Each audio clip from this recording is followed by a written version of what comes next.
Hello students, today we will see the theory part 4 of the solutions chapter.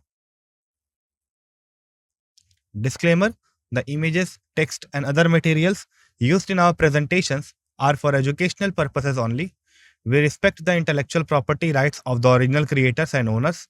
If you are the owner and have any concerns or issues, please contact us at sathee@iitk.ac.in and we shall remove the content immediately. Please note that the part of the content may have been generated using generative AI, which is experimental. Today's objective would be a, a difference or a distinguish between ideal and non-ideal solution. Then we will see that why this non-ideal solution is formed and how the deviation of real solution takes place from the Rawls law.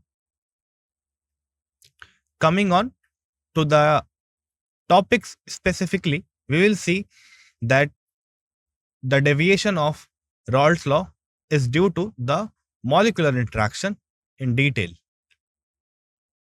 Then we will see the ideal solution, non-ideal solution, positive deviation in the ideal solution, positive deviation in the non-ideal solution, negative deviation, agiotropes, difference between the ideal and non-ideal solution. We will see them in a tabular form. And lastly, a in-text question for you.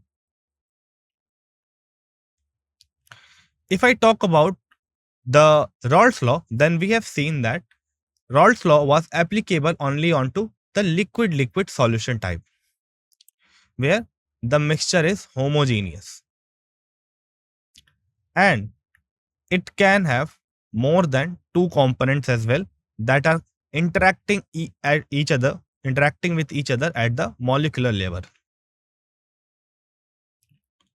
So we can try to understand the behavior of this liquid-liquid solution with the help of Rawls law that serve as a fundamental principle in the solution chemistry. What was our Rawls law? So its equation was that the partial pressure due to the ith component is equals to the pressure of the same component in the pure form, which is P naught I, multiplied by the mole fraction of the component in the solution. So in real world, most of the solutions are not capable of obeying the Rawls law, as well as they deviate from this equation. So there are some solutions still which follow this Rawls law up to some extent. We call them as ideal solution. If a deviation is observed, we call them as the non-ideal solution. So this observation is completely based on the mathematical equation, and this mathematical equation is the basis of our Rawls law. So we will now try to study the ideal and non-ideal solution one by one in detail.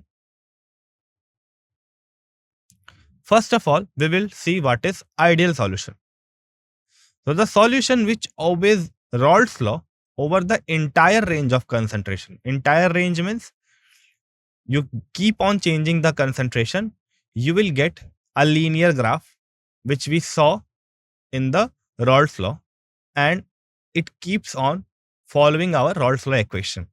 Now, these type of solutions will be called as the ideal solution.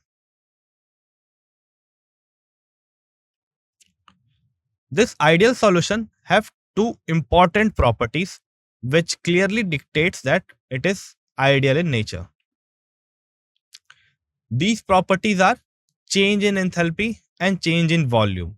So, for an ideal solution, if we are mixing two solutions, then there is no change in enthalpy or no release of heat. At the same time, there is no volume change also. So if you are taking two liquids which are having a volume of X and Y, suppose, then the total volume will be X plus Y also. Okay, there will be no change in the volume. So we can say that for an ideal solution, no heat is absorbed or evolved when the components are mixed, as well as there is no change in the volume of solution. The total volume will be just equal to the sum of the volume of the two components that we are mixing together. Now, how can we understand this thing at the molecular level? For this, we have to consider two components, component A and component B. So now we are trying to understand that why we are saying that the change in volume and the change in enthalpy should be zero for an ideal solution and how it is possible.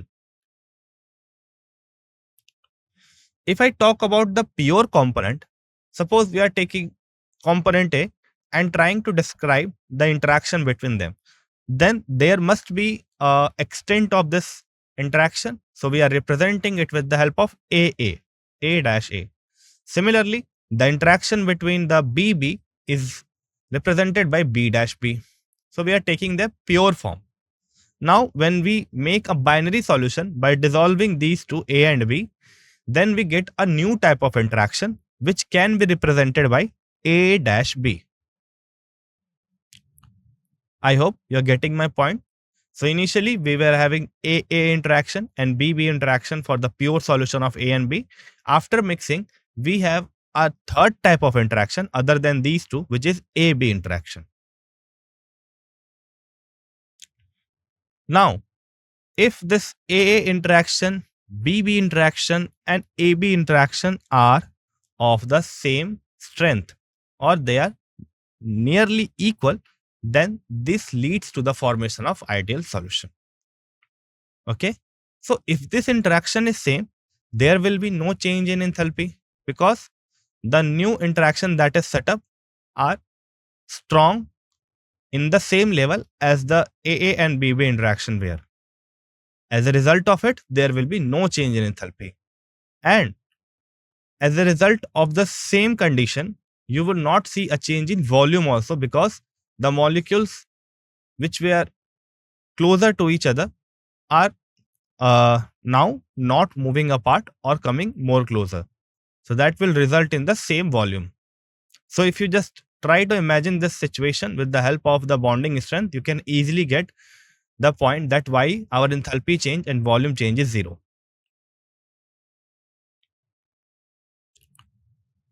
But the problem is that a perfectly ideal solution is rare, but we can have some solutions which are almost ideal in behavior. Examples of those ideal behavior would be seen in the N-hexane and N-heptane, then bromoethane and the chloroethane, benzene and the toluene. If you observe these three examples, you would see a similarity here in the two components of the same pair. What is the similarity? That their polarity is almost same. So N-hexane and N-heptane are both non-polar and they are simple hydrocarbon. At the same time, their masses are also not that much varying, they are comparable. Similar things can be said about the bromoethane and chloroethane, which are also somewhat polar in nature, but they both are alkyl halide. And our benzene and toluene also have the same structure almost, except the methyl part which is present in toluene. So their structure is same. So we can say that if their structure and polarity and molecular mass are almost same, then they will act as an ideal solution. I hope you are getting the idea of why this is the ideal one. Now, what is happening in the non-ideal case? In the non-ideal solution, first of all, the equation of the Raoult's law is not obeyed, and therefore they are termed as the non-ideal solution. What is happening in this kind of solution? In this kind of solution, the vapor pressure of a solution is higher than predicted by the Raoult's law. So you know it very well that Raoult's law predicts the total pressure by defining the partial pressure of the components that are present with a relation between their mole fraction. So if they are predicting the partial pressure, they will predict the total pressure also. It is in accordance with the Dalton's law of partial pressure. And if they are predicting the total pressure, then in case of non-ideal solution, it is seen that the predicted total pressure is not same, okay, as the experimental case.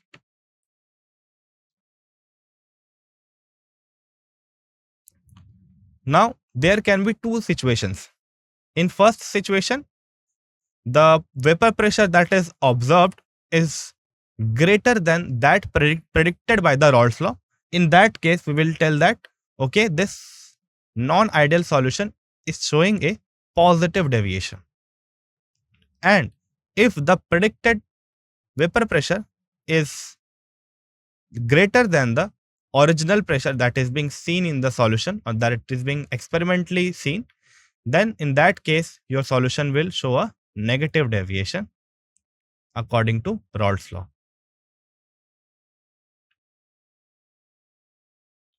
Now, this can be viewed in the graph that we have seen for the ideal solution. But there is a small change in it. So for the positive deviation, if you see, then the blue line is the graph for the positive deviation, and you can clearly see that how your vapor pressure is being increased by some amount as predicted by the Raoult's law. So this is a bump that you can see here on the upward side, which is indicating the increased vapor pressure.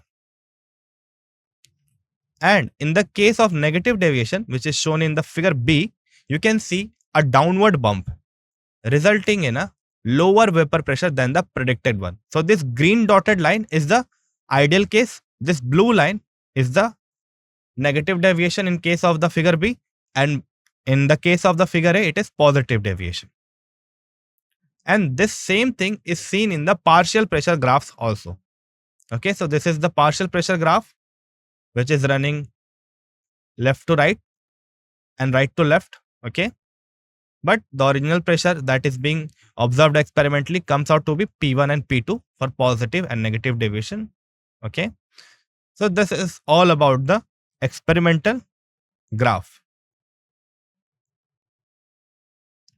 So what will be the reason for this kind of deviation? It is due to the nature of interaction at the molecular level. Now we will try to understand that why is this positive deviation being occurred in this case of compounds solution, and we will try to understand it with the help of molecular interaction. The explanation of positive deviation is that the AB interaction, which was equal to the AA interaction and the BB interaction in case of ideal solution, is now less as compared to the predicted Raoult's law vapor pressure. Now, if the interaction is smaller or the interaction is of less strength, then what will happen? Then molecules will easily escape and go on to the vapor phase, resulting in a greater amount of moles on the vapor phase, and they will exert more pressure on the surface of the solution. Clear? So, if I try to summarize it, then I would say that for positive deviation, AB interaction is weaker than the AA and BB interaction.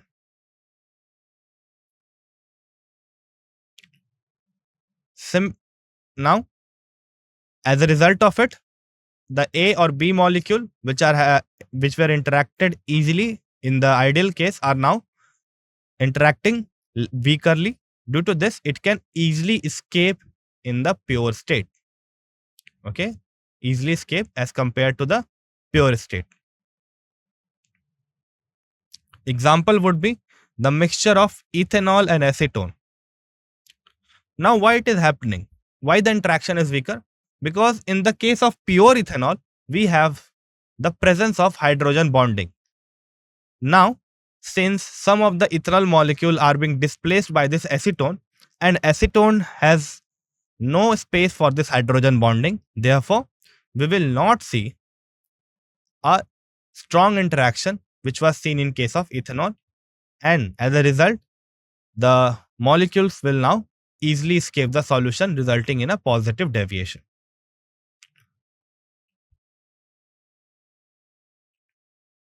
So due to this weak interaction, we are able to see the positive deviation from the Raoult's law. Coming on to the next example, if you form a solution by adding carbon disulfide and acetone, then in that case, again, the solute-solvent interaction are weaker than the respective interaction among the solute-solute and solvent-solvent molecule. Again, this solution also shows positive deviation. So what would be the case in this example? So in this example, the case should be of the polarity. Acetone is somewhat polar in nature. As a result, it will have some dipole interaction. But when this thing is mixed with carbon disulfide, which is completely non-polar in nature, some of the hydrogen bonds, dipole interaction would have been broken, resulting in a what? Resulting in a weaker interaction between A and B. Now, what about negative deviation?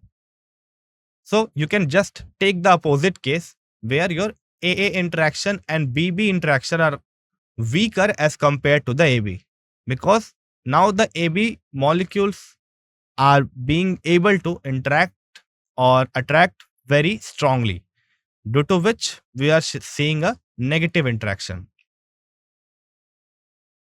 An example of this would be phenol and aniline. Why is it so?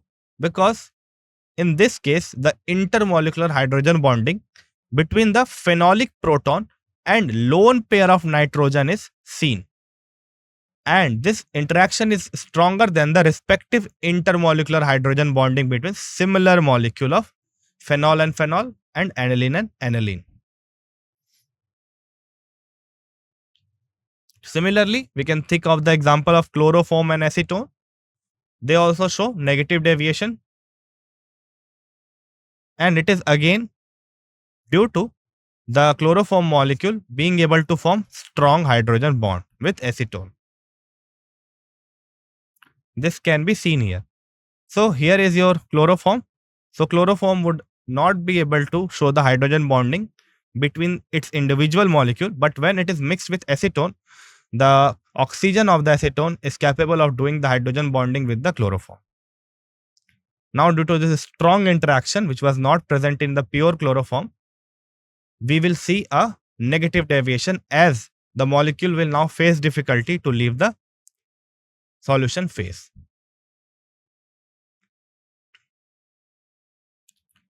Next is azeotrophs. So what is azeotrophs? Azeotrophs are binary mixture which have the same composition in liquid and vapor phase, and they boil also at a constant temperature. What is the meaning of this statement? For this, you can just conduct an experiment by yourself or think of experiment by yourself.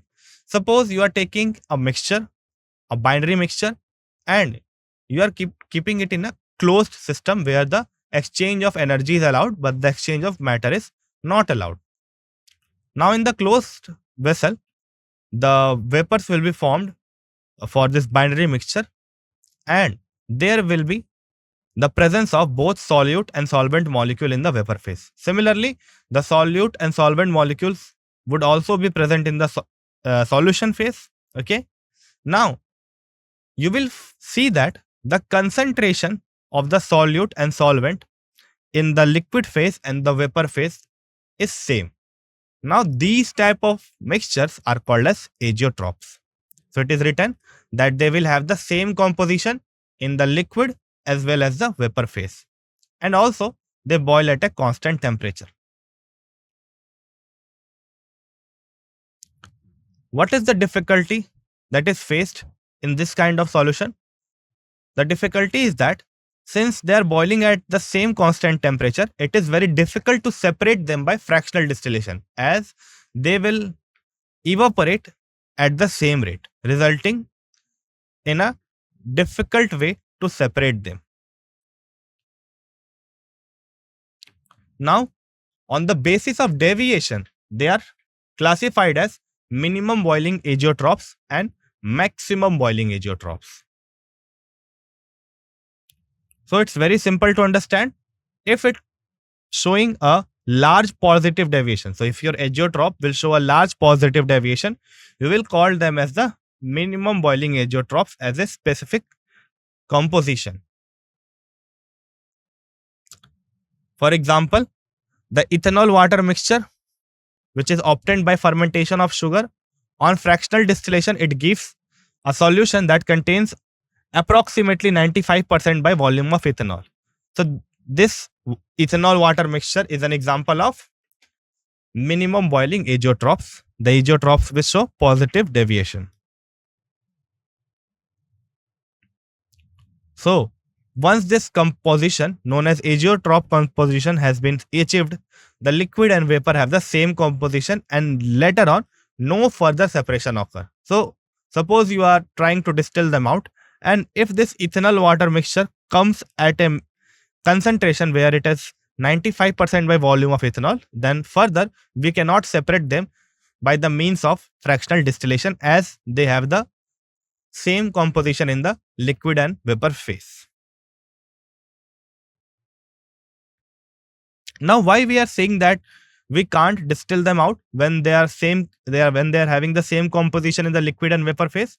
So by seeing that, okay, we have the same composition in liquid and vapor phase, we can say that your liquid is going, both of the liquids, or I would say both of the components are going to the vapor phase at the same rate. As a result, their boiling point must be equal and they cannot be distilled with the help of the fractional distillation. So I hope you are getting this thing, that why we are saying that our fractional distillation is not possible for the mixture which contain same concentration of both component in the liquid and vapor phase. Coming on to the next type, which is maximum boiling azeotrophs. So they are the azeotrophs which show large negative deviation, and the example of this is nitric acid and water mixture.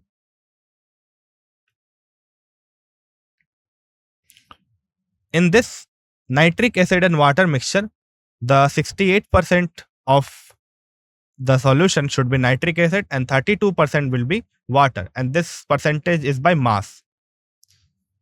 They both will have a boiling point of 393.5 Kelvin. Okay, so this minimum boiling azeotrophs and maximum boiling azeotrophs are produced at a certain specific composition. Now, if I try to summarize the difference between ideal and non-ideal solution, then this table is very helpful in doing so. So in case of ideal solution, we will see that only solute interaction and solvent type of interaction is present, means the solute and solvent interaction are almost similar to the solute-solvent interaction. But in this case, three types of interactions are there, means they all are significant. You can't ignore any of them because they all are different. But here you can just classify them as same interaction. Heat of mixing is 0 for ideal solution and non-zero for non-ideal solution. Volume change is 0 for ideal solution and it is non-zero for non-ideal solution. Ideal solution follows the Raoult's law, whereas your non-ideal solution deviates from the Raoult's law. Examples of ideal solution we have seen benzene, toluene and NHN and naphthalene, whereas the example of non-ideal solution would be ethanol water and acetone and chloroform. Their molecular size are almost same. The components have the same molecular size, whereas in this case, non-ideal one, we have the different molecular size. Chemical nature is almost same. They are polar. If they are polar, then both will be polar. If one is non-polar, then both will be non-polar. But in this case, they have different chemical nature. The force of attraction will be different if the structure is different. So if it is polar, it will have dipole-dipole interaction. And if it is non-polar, it will have van der Waals force as the main consequent intermolecular force. Entropy will change only due to mixing. Okay. Here the entropy will change only due to mixing. But in this case, the entropy will change both due to mixing and molecular interaction. And this is very difficult to counter. Okay. So this was all about the difference between ideal and non-ideal solution. Now we will do a question to summarize our whole lecture. It is given that the vapor pressure of pure liquid A and B is 450 and 700 mm of Hg respectively. Now we have to find out the composition of liquid mixture if the total vapor pressure is 600 mm of Hg. Also find the composition in the vapor phase. So we have to find it both in the liquid mixture and in the vapor phase. How we will find it? For that, we will write that what is given. Pure substance A has a vapor pressure of 450 mm of Hg. This thing is given. Vapor pressure of pure component B is given. And upon mixing both of them, the total pressure is mentioned. We know that from Raoult's law, Pa equal to P naught A chi A. So this is for component A. And for Pb, we can write it in the terms of chi A only. If you remove chi B with 1 minus chi A, then the total pressure is given as 600 mm of Hg.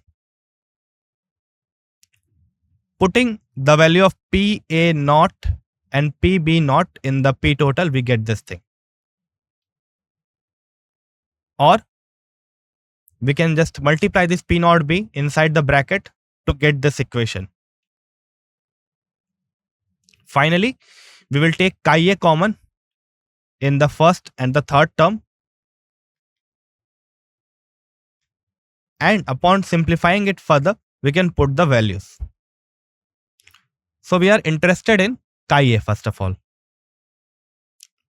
So chi A will be equals to 0.4. So we got the value of chi A. What will be chi B? It will be 1 minus 0.4, which will be 0.6.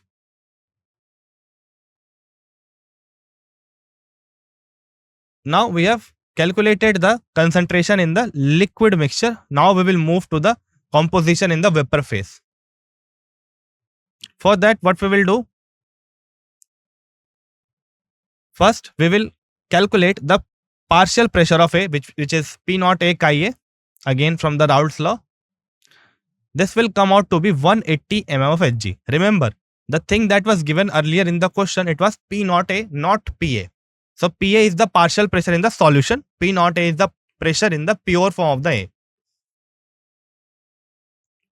And now we can find the Pb also, which will be equals to 420.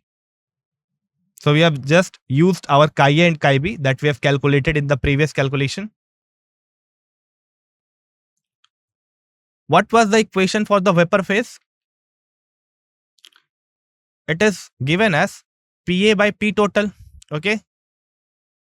So mole fraction in the vapor phase of liquid A can be given by Pa by P total. So Pa was 180 and P total can be calculated by adding 180 and 420.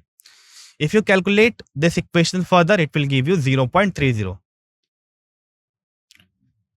So if you subtract the 0.30 from 1, you will get the mole fraction of liquid B in the vapor phase, which is 0.70. So this was all for today. With this, I end my lecture. Thank you.